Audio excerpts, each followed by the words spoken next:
Olá, amigos do canal Investir Cada Vez Melhor. Gravo aqui uma relevante aula onde vou comentar sobre o impacto atual das eleições na Bolsa de Valores e principalmente no pós-eleições. Vem comigo.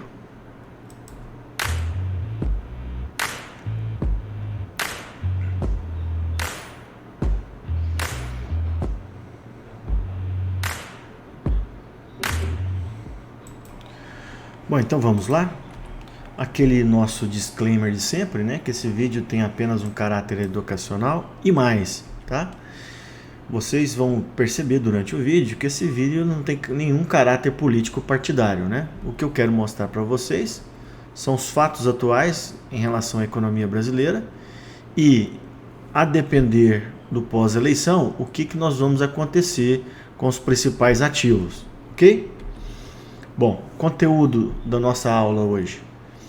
Eu vou revisitar o assunto, né? Viés, fatos e previsões, que eu acho muito importante, especialmente nesse tema. Vou fazer rapidamente um resumo da situação econômica nos Estados Unidos e no Brasil, e na Europa, perdão, para a gente comparar com o Brasil. Vou falar rapidamente como está o dólar. Vou fazer um resumo da minha aula que eu gravei semana passada, se o Brasil é ou não a bola da vez. E depois, no final, a gente vai dedicar aos impactos das eleições, tanto agora, pré-primeiro turno e pré-segundo turno, como depois. Ok? Bom, esse é um tema que eu venho abordando com vocês, que isso aqui é uma coisa extremamente importante, né? Você precisa tirar seu viés político para fazer sua carteira no mercado de ações, porque senão isso pode atrapalhar. Todo mundo tem seu viés político, né? Só que na hora de investir, você tem que ter bom senso, tirar seu viés e seguir os fatos e os cenários possíveis. Isso é uma coisa importante, tá? Em geral, política e investimento não funcionam, ok? Bom, previsão. Previsão é uma coisa que pode nos ajudar e pode nos atrapalhar, tá? Porque toda previsão, ela pode ou não acontecer. Recentemente, o Howard Marks fez um memo, né, muito interessante sobre as ilusões do conhecimento. E é bem claro, né, que o maior inimigo do conhecimento não é a ignorância, é você achar que tem o conhecimento daquilo. E no mercado financeiro, infelizmente, a gente tem muito pouco controle do futuro, ou quase nenhum controle do futuro, tá? Nassim Taleb comenta nos livros dele, né, que às vezes é melhor você não ter mapa do que ter um mapa errado. Outra coisa que eu sempre falo nas minhas aulas, né, que o ato de investir, ele é sempre repleto de dúvida. Eu vou investir num pré-fixado ou num título de inflação, numa ação A ou na ação B, compro dólar ou compro mais ou compro menos, sempre assim, tá? E mais um comentário do Howard Marks que ele fala, né? Ele sempre foi muito cético em relação ao market time, né? Ou seja, a capacidade da gente acertar o momento exato de entrar em determinado ativo, né? E ele também é cético nas previsões, né? Aqui ele falando cético totalmente em relação à inflação dos Estados Unidos, tema que vem dominando os mercados em 2022.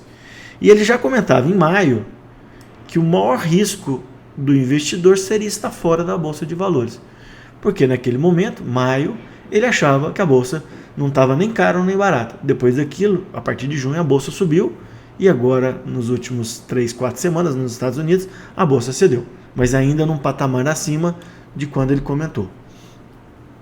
Então, esse livro, pessoal, é muito legal, vale a pena vocês lerem, tá? E o Howard Marks, ele defende muito os ciclos econômicos e dos ativos. Ele fala com muita precisão, né, que todo ativo tem seu ciclo.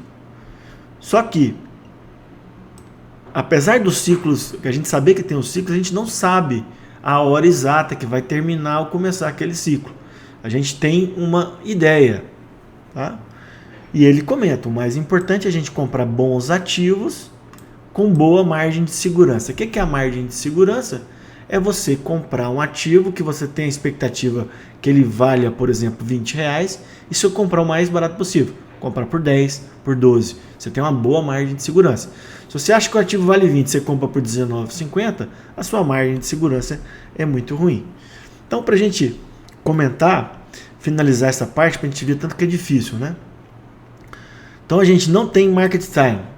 A gente precisa comprar bons ativos e comparar o preço de mercado com o valor intrínseco do ativo. Boa margem de segurança. Só que para a gente calcular esse valor intrínseco, o que a gente tem que fazer? A gente tem que fazer o fluxo de caixa descontado que a maior parte dos analistas utilizam para avaliar uma empresa. Você pega futuros lucros, traz ao valor presente e calcula o valor da empresa. A gente acabou de ver que o futuro é imprevisível. Então, realmente, o ato de investir ele é bem complexo. Então, qual que é a solução? A solução é a diversificação. A gente tem que montar um portfólio para minimizar os riscos e, principalmente num cenário de eleição no Brasil como atual, a gente tem que montar um portfólio para enfrentar todos os cenários possíveis. E isso é muito relevante. E aqui eu coloquei uma carteira de um perfil moderado. Você tem que ter caixa.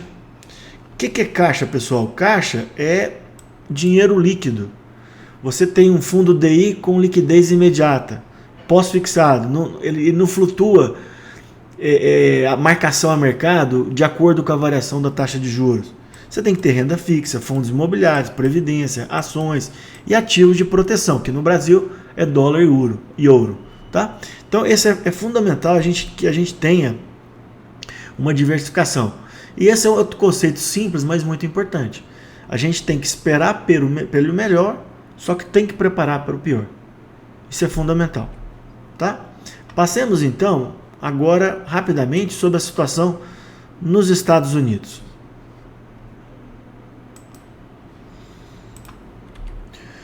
Bom, eu já venho mostrando para vocês, né, desde o começo do ano, né, que a inflação nos Estados Unidos seria o principal tema. E o que realmente aconteceu, né? Lembrando que a inflação nos Estados Unidos começou a 8%, bateu 9,1% e nos últimos 2 meses deu uma recuadinha. Tá? E por que disso? Essa inflação persistente nos Estados Unidos levaria o Fed a aumentar os juros para lá, o que realmente aconteceu. E essa inflação foi basicamente baseada no aumento das commodities. Num primeiro momento, no pós-pandemia, né, pela baixa oferta e alta demanda, e depois no conflito no leste europeu. Eu acredito que nós já fizemos nos Estados Unidos o pico da inflação em 9,1%, salvo engano, junho, né? E só que semana passada, né, o núcleo da inflação americana veio acima do previsto e os mercados desabaram. Então o que eu vejo? Eu acho que nós já fizemos o pico da inflação nos Estados Unidos, só que essa inflação ela vai ser mais persistente do que a gente imaginava. Então é possível que o Fed vá continuar subindo juros, né? E talvez os mantenham em nível alto por um tempo maior. Ok? Então tá aqui. O medo do mercado é o juro e muito além de 4% nos Estados Unidos. Lembrando que na pandemia ficou a zero. Bom, amanhã, quarta-feira, nós vamos ter tanto a reunião do Fed como aqui no Brasil. Nos Estados Unidos, o consenso é que nós teremos um aumento de 0,75%, mas a hipótese de 1% ela está no jogo. Lembrando que essa é a taxa atual dos Estados Unidos. Aqui no Brasil, pode vir a manutenção do 13,75% ou um aumento de 0,25%.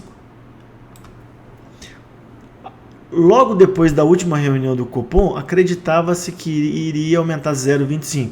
Hoje, a expectativa dos analistas é que a manutenção do 13,75%.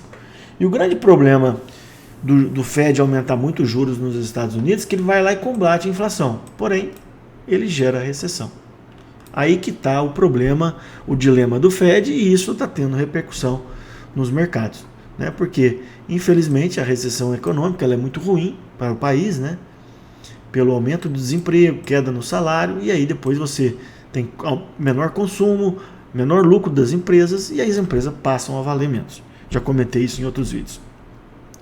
Passemos então à situação na Europa. A situação na Europa ela é mais complexa ainda, porque ela tem alguns mesmos problemas dos Estados Unidos, porém o conflito está acontecendo no leste europeu e isso gera uma série de problemas, né? Em virtude das sanções à Rússia, né, a Europa está sofrendo uma crise energética sem precedentes, porque a Rússia é uma das maiores fornecedoras tanto de petróleo, principalmente gás natural, para o ocidente europeu, né? A inflação muito alta, hoje saiu dados da Alemanha, alta de novo, né? E o risco de recessão na Europa é muito maior nos Estados Unidos, segundo analistas. O Banco Central Europeu demorou a iniciar o ciclo de alta, aumentou 0,75 na última reunião e vai precisar subir esse juro mais para conter a inflação.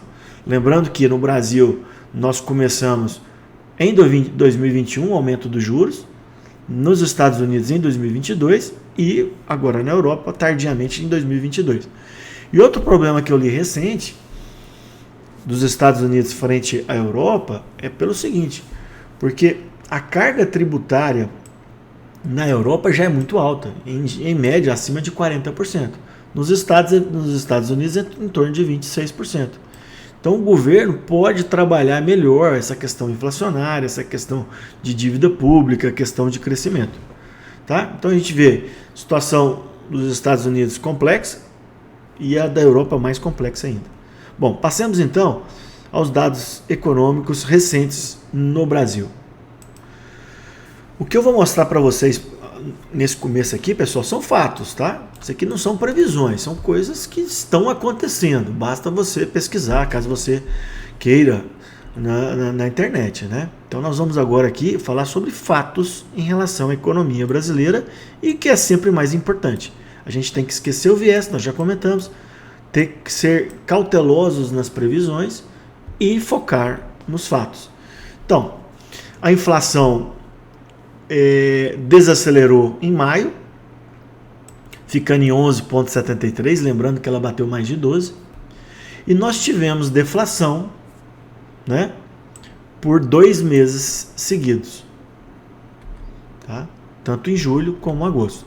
E isso aconteceu, num primeiro momento, pela medida do governo que limitou o ICMS nos estados para combustíveis e eletricidade. Então teve um impacto imediato. Além disso, as commodities, principalmente o petróleo, que estava muito alto no começo do ano, cedeu. Está num patamar ainda alto, mas cedeu. Então isso ajudou a conter a inflação, né? E outra coisa importante, né? Alguns analistas acreditam que nós teremos uma deflação agora em setembro, de novo. Por quê? A gente tem que ter noção que quando você controla o preço do combustível, o preço do combustível cai, o preço da eletricidade cai, isso afeta todos os outros produtos que estão relacionados à inflação. É um efeito cascata. Então, a inflação, ela vem caindo na previsão do Boletim Focus há várias semanas, né? A inflação para 2022 está aqui, ó, 6%. Até o último boletim era 6,4%. Lembrando que a meta é 5%. E eu já venho comentando para vocês, né, que o pico inflacionário já tinha passado, ficaríamos com inflação acima do teto por algum tempo. Mas o pior da inflação, do meu ponto de vista, tinha passado. E olha aqui a previsão para 2023, já dentro da meta, tá? Isso é tudo muito importante, pessoal, porque o controle da inflação leva a uma estabilidade da Selic para depois ela começar a cair, o que é muito bom. Mais uma vez, o pico da inflação, na minha opinião, já aconteceu tanto nos Estados Unidos como no Brasil. Tinha comentado logo há pouco com vocês, né? Será que o Banco Central amanhã vai manter o 0,25? Eu, do ponto de vista, acho muito pouco, né? Essa diferença pequena. O mais importante vai ser o direcionamento do Banco Central para os próximos passos. Por quanto tempo essa Selic vai ficar alta? né? A maior parte dos analistas acredita pelo menos até o começo do ano que vem, para depois ela começar a ceder. Eu acho que o Banco Central nesse momento ele tem que ser mais duro para controlar a inflação e depois ceder a taxa de juros de uma maneira sustentável, tá? E lembrando, né, pessoal, a queda de juros ela favorece muita coisa, né? Tanto os ativos, fundos imobiliários, renda fixa, mas principalmente, pessoal, ela favorece o desenvolvimento do país, o crescimento do PIB. Fortalece crédito, fortalece investimento e, obviamente, se o país cresce, as empresas crescem e as ações são valorizadas na Bolsa de Valores. A queda de juros, teoricamente, ela é ruim para os rentistas, né? Que são aquelas pessoas que vivem da renda fixa pós-fixada. Tá? Gravei essa aula também sobre fundos imobiliários e Selic. Bom, então nós já comentamos a inflação e já comentamos os juros, que nós estamos num estágio muito mais avançado que os Estados Unidos e a Europa, né? Bom, PIB. O PIB, no começo do ano, a maior parte dos analistas previam um PIB muito ruim, perto de zero. E isso foi, ao longo do ano, mudando. E as últimas previsões é que o Brasil vai crescer entre 2,5% e 3%. Isso é uma mudança, pessoal, drástica, né? O pessoal achava que não ia crescer nada. E, de repente, começa a crescer 1,5%, 2%, 2,5% pode chegar a 3%. E não é só o BOFA, né, que está prevendo isso. Aqui, ó, Itaú, e a gente está vendo na prática, né? Eu estava vendo, se o Brasil não crescer nada no último trimestre, nós já crescemos 2,5%, né? E o PIB do Brasil, ele foi muito ruim de 2011 a 2021, em virtude de vários fatores, né? Vários fatores, culminando com a pandemia, média de menos 0,7%. Taxa de desemprego. Nós já chegamos a bater 15% de taxa de desemprego e agora nós estamos 9,1%. A menor aqui, ó, desde 2015. A menor em 7 anos. Outra coisa importante, a arrecadação federal tem melhorado, tanto pelo crescimento do PIB como da inflação, né? A inflação ajuda a arrecadação do governo, né? Porque aumenta o preço de tudo e acaba a arrecadação é proporcional. E a dívida bruta do governo, que esperava-se aproximar de 100% ao final de 2022, nós vamos terminar abaixo de 80%. O que é muito bom, né, pessoal? O quadro fiscal brasileiro não é ideal, mas ele está numa situação razoável. Isso não fala que nós não precisamos de reforma nos próximos anos, tá? Outra coisa muito importante, pessoal, é que se na Europa está sofrendo uma crise energética pesada, aqui no Brasil a gente não tem essa crise. O nosso leque, né, de energia é muito grande. Energia eólica quase 15%, hidrelétrica 60%, os reservatórios estão cheios, bem mais cheios do que ano passado, né? O petróleo cedeu, aqui a gente já vê claramente a gasolina em níveis baixos, teve aquela redução do ICMS que eu comentei, então a gente não tem esse problema da Europa, tá? Bom, então agora eu vou falar um pouquinho sobre o dólar. O dólar no Brasil, apesar de um patamar alto, ele está relativamente controlado em 2022, por volta aí de 5,20. Lembrando que o dólar index, que a gente chama, né, que é um dólar frente a várias moedas, ele está em franca alta, né? A gente vem acompanhando isso aqui no canal, né? Desde que ele estava negociado a $95, né? Hoje ele está perto de 110. Perto de 110. Então, se a gente comparar, o dólar no Brasil, ele teve um desempenho melhor do que frente às outras moedas. Outra coisa que eu venho mostrando muito no canal, né? Que nessa relação dólar-real, a gente tem fatores para alta e fatores para queda. E tenho comentado também que nesses últimos meses, na minha concepção, o aumento de juros dos Estados Unidos, o aumento do dólar index e o cenário político fiscal no Brasil são fatores agora preponderantes sobre os fatores de queda. Tá? Bom, vou fazer agora um resumo dessa aula que eu publiquei na semana passada, se o Brasil é ou não a bola da vez. Nós já vimos inflação e juro, nós já comparamos, vimos que a situação do Brasil é melhor. PIB crescendo, desemprego, né, dívida bruta PIB e uma questão dos ciclos dos ativos. Lembra lá de Howard Marks?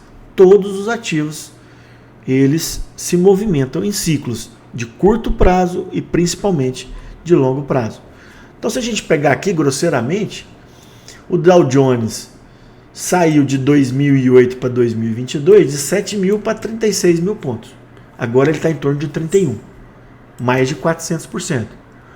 O Ibovespa, lá em 2008, ele estava cotado a 73, na crise caiu para menos de 35, nós chegamos a 131 e agora a gente está 110. A gente teve um aumento muito menor do que nos Estados Unidos. Fiz essa comparação agora utilizando o EWZ, que é o ETF Brasil negociado em Nova York. Então olha aqui, S&P nos últimos 15 anos subiu 226%. Dow Jones 200%. E o EWZ menos 2,25%. Então realmente nós ficamos para trás. Isso aqui é muito claro, né, pessoal? De 2015 para cá, ó, de 2015, as bolsas americanas subiram muito e a brasileira caiu. Lembrando que o EWZ você tem o fator dólar, né? Porque o EWZ é cotado em dólar. Olha aqui a movimentação do EWZ no longo prazo. Em 2008, ele bateu 100 dólares. 100. Foi caindo, caindo. Hoje está negociado a 32, cerca de 32. Então, para a gente só recuperar o preço de 2008, a gente teria que subir 200%. E a gente sabe que os ciclos, a gente recua, depois a próxima onda de alta geralmente tende a superar isso aqui. E aí, Marcelo, vocês poderiam perguntar, como está agora o desempenho mais recente? Vamos ver. No gráfico de um ano, eu gravei isso na semana passada. O Ibovespa caiu 4%, EWZ menos 12%, S&P 14%.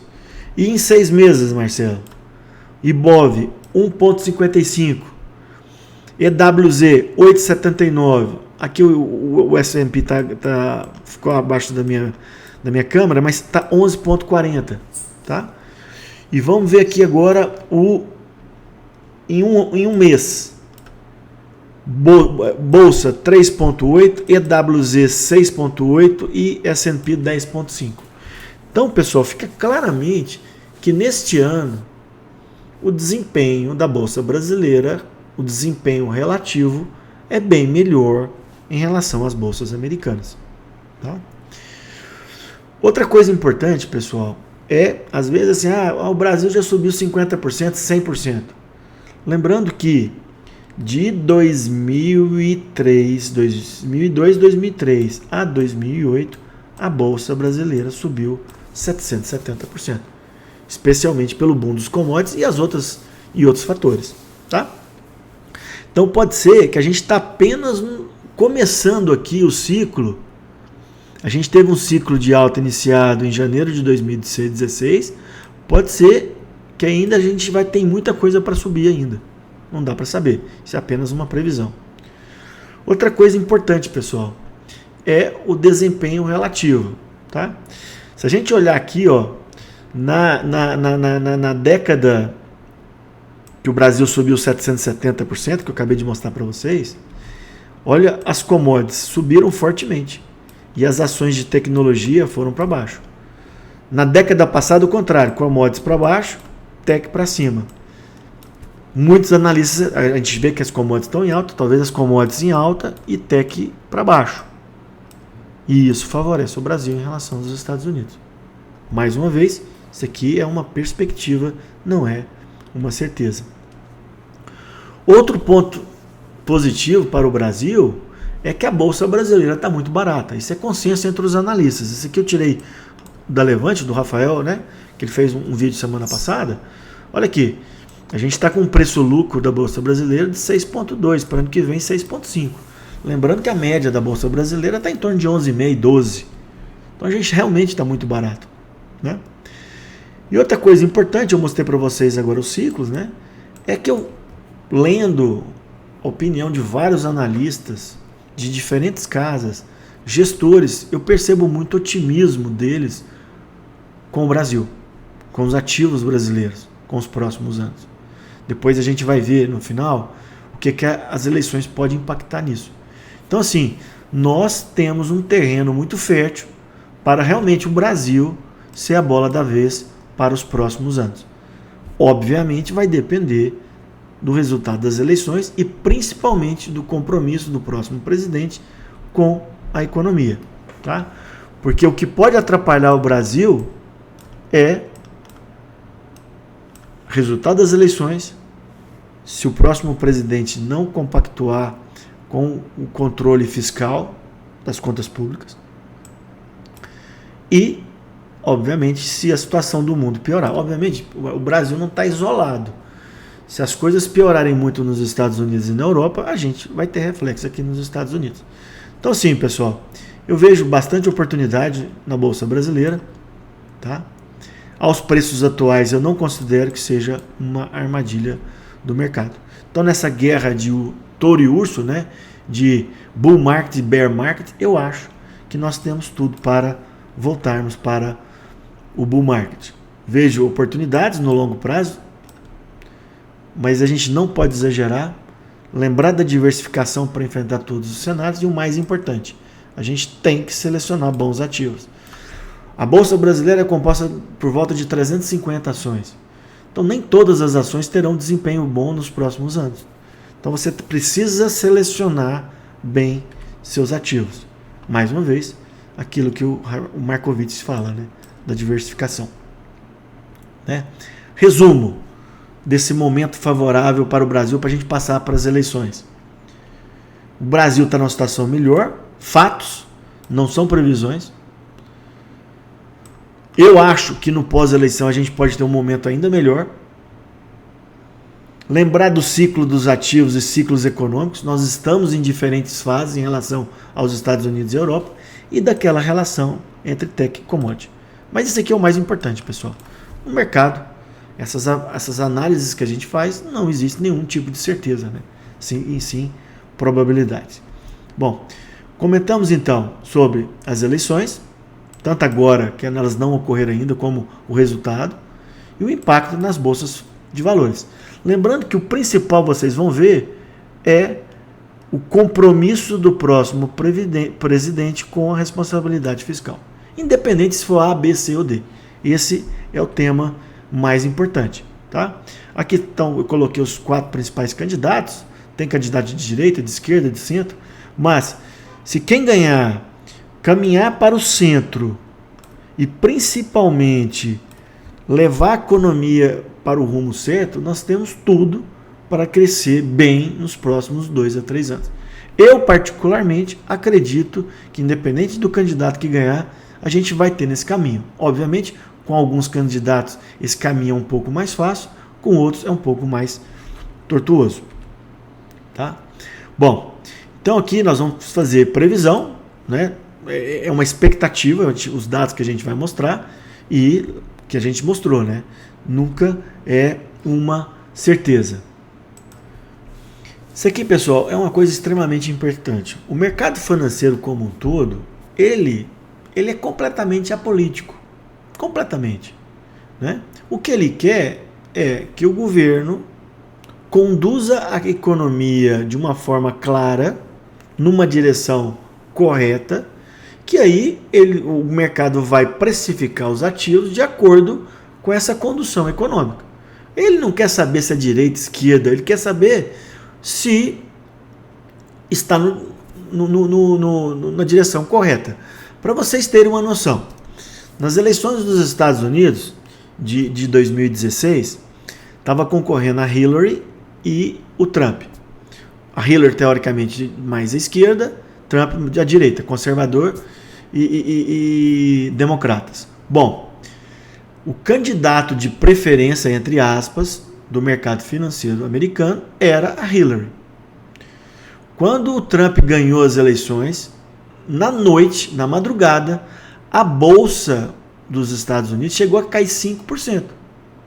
Só que caiu só naquele dia. A partir daquela vitória do Trump, a bolsa americana disparou fortemente. Porque a condução do político que se elegeu foi no caminho que o mercado gostaria. Então isso é importante. Independente de ser A ou B, o mercado vai reagir de acordo com os fatos, de acordo com a condução econômica. E o mercado, digamos assim, ele não é antiético. Ele não importa muito se o candidato é isso ou aquilo. Ele quer saber qual que é a condução econômica, mais uma vez. Tá? Bom, então o que eu vou mostrar para vocês aqui é um estudo feito pelo Bank of America, que foi replicado no canal Dicas de hoje, do Daniel. Então, se vocês quiserem o estudo completo, está lá no canal dele, tá? Eu fiz aqui um resumo para vocês e vou colocar a minha opinião em cima desses dados. Ok? Bom, então, em 2022, a gente teve o aumento do auxílio emergencial no Brasil. Você teve a redução de impostos nos combustíveis. Você teve um aumento do funcionalismo público. Você teve o aumento do judiciário. Segundo a estimativa do BOFA, isso vai ter um impacto de 170 bilhões nas contas públicas, o que equivale a 1,63% do PIB. Ou seja, isso aqui foi contratado em 2022 e pelo discurso dos principais presidenciáveis, isso aqui será mantido. Então, é fundamental que o próximo governo faça algumas reformas para custear esses programas sociais e essas reduções. Tá?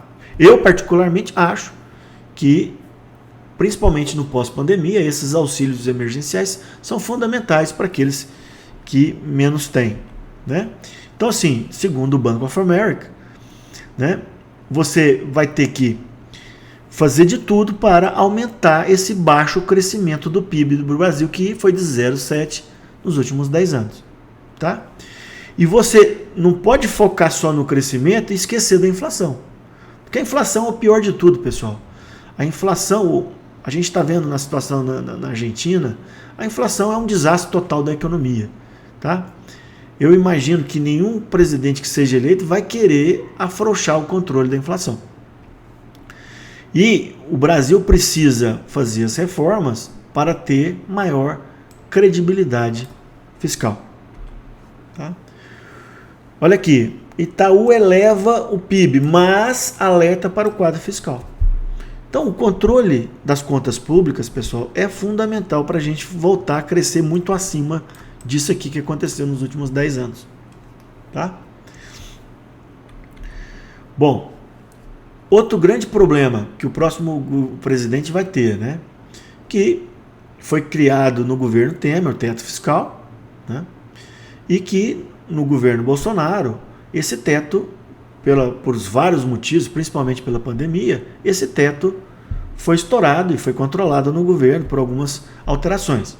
O importante é que o próximo presidente vai ter que rever esse teto e vai ter que ter uma âncora fiscal crível que o mercado goste, acredite e que aí sim volta a credibilidade do Brasil, volta os investimentos. Porque o grande problema do Brasil é que é o seguinte, o azul escuro aqui, pessoal, é a despesa fixa do governo. O governo tem, isso aqui é a despesa fixa. Olha, em azul claro é a despesa que realmente o governo tem para investimento, para fazer aquilo, não sei o que, é muito pouco. Né? E esse amarelinho aqui é o teto, que foi estourado em 2022. Tá? Então isso aqui é um compromisso que o próximo presidente vai ter que ter. Que eu não vou entrar em detalhe, pessoal, tá? Que seria, o BOFA fez um apanhado, né? Não é meu, sobre os principais candidatos. E o que eles falam sobre reforma de impostos, reforma que seria tributária, reforma administrativa, alteração no teto, se vai preservar as alterações da reforma da Previdência em 2019 e da trabalhista em 2017 no governo Temer, e privatização. Então isso aqui eu vou deixar para vocês, que cada um tem uma opinião, mas isso aqui a gente tem que ver que essas opiniões podem impactar em tudo isso que a gente está falando. Tá? Bom, então quais são os fatos, pessoal? Essa é a situação que a gente tinha do Brasil agora nas eleições e o que pode mudar. Então a gente tem como principais pontos PIB, inflação, Selic, dólar. Esse CDS, pessoal, seria mais ou menos como se fosse um seguro Brasil. O cara investe aqui, mas se isso aqui subir muito, ele acaba ganhando, porque ele está fazendo um seguro. Tá? Obviamente, se o Brasil ficar melhor, esse seguro fica baratinho. NTNB seria o juro que está sendo pago no Tesouro Inflação, e o Ibovespa. Vamos ver, o Bank of America ele fez 3 cenários, o muito bom, o neutro e o ruim, para a gente ver como é que vai ser o comportamento desses ativos de acordo com esses cenários, independentemente, pessoal, de quem seja eleito. Tá? Ele vai colocar assim, ó, que é o bom cenário que nós vamos mostrar. Então tá aqui. No cenário positivo, o que é? O presidente é eleito, tem um compromisso com as reformas tributárias e administrativa e vai conduzir a economia no rumo correto. Esse é o cenário muito bom. O cenário neutro seria um cenário intermediário e o cenário ruim seria um governo que assumisse e a economia fosse guiada ao contrário do que a gente comentou daqui para trás. Tá? Então a gente vai ver. Olha aqui, pessoal. Se a gente tiver o cenário positivo, nós vamos crescer 3% no ano que vem e 4% em 2024. Mais uma vez, previsão. O fato é, esse ano nós vamos crescer de 2,5% a 3%. Isso aqui são previsões. E no cenário neutro, Marcelo, vai crescer menos. E no cenário ruim, nós vamos ter um PIB negativo. Inflação, no cenário bom por volta de 4%, no cenário ruim a gente vai voltar aos 2 dígitos. E a Selic, no melhor cenário, em 2024 ela cai para 6,5% e no pior cenário vai a 16%. Maior do que a gente está aqui agora. E o dólar no melhor cenário vai a 4,5% e no pior a 7,5%. Tá? E aquele seguro, ele pode ficar perto de 200 pontos e aqui 530. E se CDS seria o valor que a gente colocaria a mais, seria 5,3% a mais, quando você vai fazer um contrato internacional. Grosso modo, pessoal. Aí aquela taxa de juros pré-fixada quando você compra o Tesouro Inflação. Aqui cairia, né, porque a Selic cairia, os juros futuros cairiam, e aqui ia para 7,3%. Pessoal, e a Bolsa? A Bolsa no melhor cenário poderia ir a 175 mil pontos. Eu particularmente acho que nesse melhor cenário a gente vai muito mais além disso. Essa é a opinião minha. E no cenário ruim, a gente cai entre 95 e 105.